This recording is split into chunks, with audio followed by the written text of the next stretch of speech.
আসসালামু আলাইকুম। আপনারা কেমন আছেন? আশা করি আল্লাহর রহমতে আপনারা ভালো আছেন। আমিও আল্লাহর রহমতে ভালো আছি। আজকে আমরা যাচ্ছি পুরান ঢাকার লালবাগের কেল্লায়। এই লালবাগের কেল্লা ৪০০ বছরের ইতিহাস সাক্ষী হয়ে দাঁড়িয়ে আছে। আজ লালবাগের কেল্লা, যা শুরু থেকে এর নাম ছিল কেল্লা আরঙ্গবাদ, আমরা সেই আরঙ্গবাদ কেল্লার দিকে যাচ্ছি। এই সামনে যেটা দেখছেন, এটা লালবাগ কেল্লার মেন গেট। এরকম লালবাগ কেল্লার ৩টা গেট ছিল। একটা গেট এখন বন্ধ, একটা গেট চালু আছে, আর একটা গেট মসজিদের সাথে সংযুক্ত করা হয়েছে। লালবাগ কেল্লা লাল পাথর দেওয়া তৈরি হয়েছে এবং 1844 সালে এলাকার নাম লালবাগ হওয়ার কারণে কেল্লার নাম লালবাগের কেল্লা হয়। লালবাগ কেল্লার বন্ধ গেটটা দেখানোর জন্য আপনাদেরকে বন্ধ গেটের দিকে নিয়ে যাচ্ছি। এই গেটটা সবসময় বন্ধ থাকে না। এই গেটটা কোনো প্রোগ্রাম হলে লালবাগ কেল্লার ভিতরে এরা গেটটা খুলে, না হলে গেটটা বন্ধ থাকে। আপনারা দেখতেছেন, এটাই সেই লালবাগ কেল্লার বন্ধ গেট।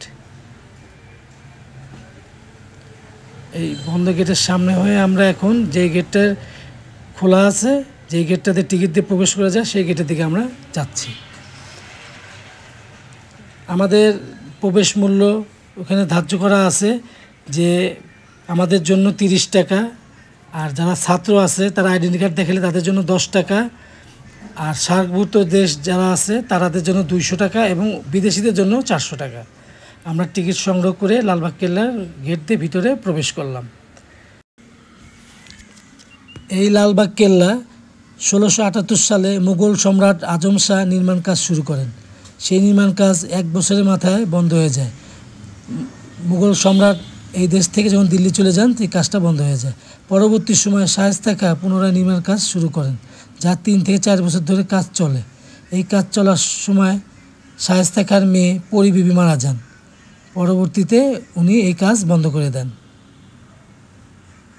সামনে যে আপনারা দেখতেছেন লালবাগ কেল্লার ছবি, ঘরটা, এটা আমরা বিভিন্ন টিভিতে পত্রিকায় যে দেখি, এটা আসলে লালবাগ কেল্লার বিল্ডিং না, এটা হলো পরি বিবির মাজার।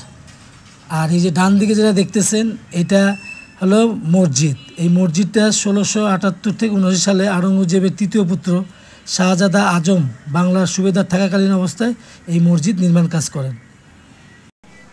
পরি বিবির মাজারের পিছনে 3টা সমাধি আছে, যার মধ্যে একটা আছে খোদাবন্দ মির্জা বাঙালির সমাধি, শায়েস্তা খানের একান্ত বিশ্বস্ত সহ সেনা অধিনায়ক, আর উভয় পাশে 2টা অজ্ঞাত শিশুর কবর আছে। আপনারা যে বাম দিকে দেখতে পাচ্ছেন ঝর্ণাগুলো, এগুলো স্বচ্ছ ঝর্ণা ছিল, এখন বন্ধ। আগে একসময় এখান থেকে পানি বের হতো। আমরা এখন যে সামনে যাচ্ছি, সামনে সিঁড়িতে উপর উঠবো, এখানেই সুড়ঙ্গর গেট। আর লালবাগ কেল্লা এই সুড়ঙ্গর উপর উঠলে পুরো ভিউটা খুব সুন্দর লাগে। লালবাগ কেল্লার সুড়ঙ্গর উপর উঠলে লালবাগ কেল্লার ভিউটা খুব সুন্দর দেখা যায়। আর এই পাশটা দেখতে পাচ্ছেন, এইগুলো হলো লালবাগ কেল্লার অসম্পূর্ণ কাজ, যে কাজগুলো সম্পূর্ণ করা হয়নি। আমরা যাচ্ছি এখন লালবাগ কেল্লার সুড়ঙ্গ পথের দিকে। লালবাগ কেল্লার যে সুড়ঙ্গ পথ আছে, তা নিয়ে আছে যুগ যুগ ধরে নানান লোককাহিনী।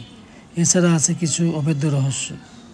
আধুনিক যুগের লোকের কাছে এইসব লোককাহিনী অবিশ্বাস্য, গুজব, হাস্যকর মনে হতে পারে।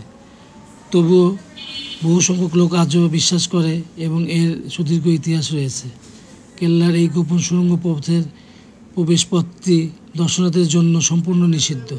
সুড়ঙ্গগুলোর মধ্যে একটি সুড়ঙ্গ আছে, যার ভিতরে কেউ ঢুকলে তাকে ফিরে পাওয়া যায় না। কেউ মনে করে এটি একটি জলাধার মুখ।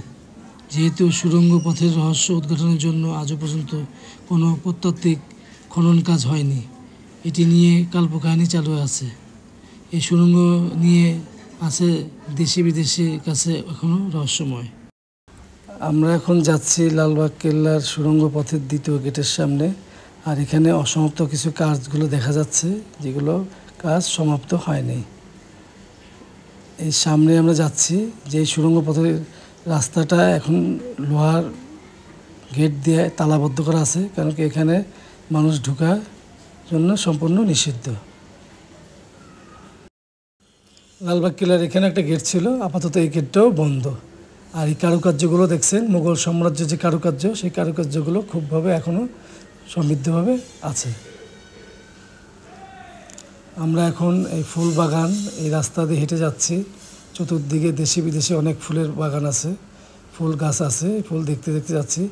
আমরা সামনে যে জায়গাটা আসছি, এই জায়গাটা, এটা একটা পুকুর। এখন এই পুকুরে কোনো পানি নেই। একটা সময় পুকুরে পানি ছিল, আমরা এই পুকুরের পানি দেখেছি। আমরা এখন যাচ্ছি সামনে এই হাম্মামখানার দিকে, যেটা বর্তমানে জাদুঘর।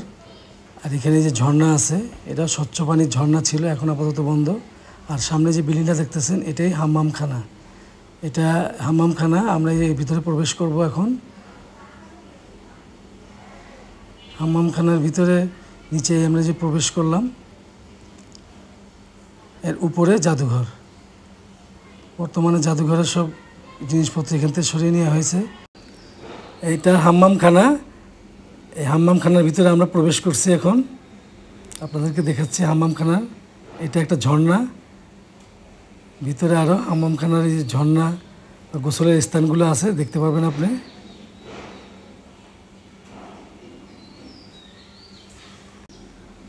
মুঘল আমলের করা কারুকাজগুলো এখনও কত সুন্দর অক্ষত অবস্থায় এখনও আছে। এই দৃশ্যগুলো এখনও দেখলে মন জুড়িয়ে যায়। এই হাম্মামখানা, আমরা এখান থেকে হাম্মামখানা থেকে এখন বের হব। আর জাদুঘরের কিছু কাজ চলতেছে দেখে জাদুঘরে আমাদেরকে প্রবেশ করতে দেয়নি, না হলে জাদুঘরটা আপনাদেরকে দেখাতে পারতাম। আমরা হাম্মামখানা থেকে বের হয়ে যাচ্ছি। এটাই জাদুঘরের রাস্তা, এটা বন্ধ। এখন আমরা হাম্মামখানা থেকে বের হয়ে এই যে এখানে মুঘল আমলের একটা কামান আছে, সেই কামানটা আপনাদেরকে দেখালাম। মুঘল আমলের যুদ্ধের সময় কামান ব্যবহৃত হইত। এখন আমরা ভিতর দিয়ে যে বদ্ধ গেটটা আছে ওদিকে যাব। ফুলবাগানের ভিতর দিয়ে যে রাস্তা আছে, রাস্তা দিয়ে আমরা সেই গেটের কাছে আমরা চলে যাচ্ছি। পুরো লালবাগ কেল্লাটাকে এখন ফুলের গাছ দিয়ে সুন্দর করে রেখে দিয়েছে। আমরা এই যে এখানে আসছি, এটাই সেই বদ্ধ গেটটা। আমরা যে বাইরে থেকে যে গেটটা আপনাদেরকে দেখেছিলাম, ভিতর দিয়ে আমরা এই গেটটা আপনাদেরকে আবার দেখালাম। মুঘল আমলের কারুকার্যগুলো এখানেও আছে নিদর্শন হিসাবে।